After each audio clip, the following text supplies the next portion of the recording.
La lutte électorale a commencé à 3, mais elle est rapidement devenue un duel entre le parti qui forme l'opposition officielle, le Parti québécois, et le nouveau parti sur la scène politique québécoise, la Coalition Avenir Québec. Car le troisième joueur, le Parti libéral du Premier ministre Jean Charest, a perdu des plumes au fur et à mesure que les semaines passaient.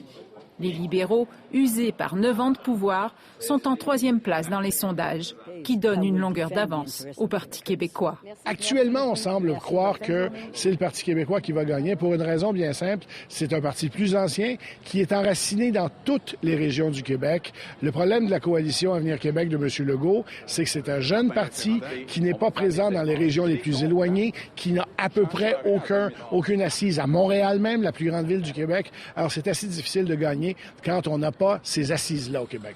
On va continuer de travailler pendant ces 4 journées. La Coalition Avenir Québec a aussi du mal à percer auprès de l'électorat féminin, contrairement au Parti québécois, dirigé par une femme.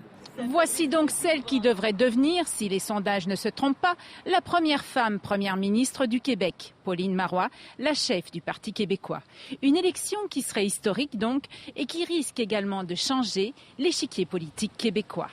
En bout de ligne, on aura probablement 3 partis représentés fortement à l'Assemblée nationale.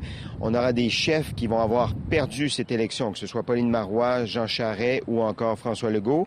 Dans le cas de Pauline Marois et de Jean Charest, s'ils perdent l'élection, ils vont probablement devoir partir. Peut-être qu'il y a des partis, le Parti libéral du Québec en particulier, qui vont se retrouver avec une place bien diminuée sur la scène politique québécoise. Il reste encore plus de 15% d'électeurs qui se disent indécis et on prévoit des duels ou des luttes à 3 dans de nombreuses circonscriptions. La soirée électorale du 4 septembre promet d'être aussi chaude que l'été dans lequel s'est déroulée cette campagne électorale.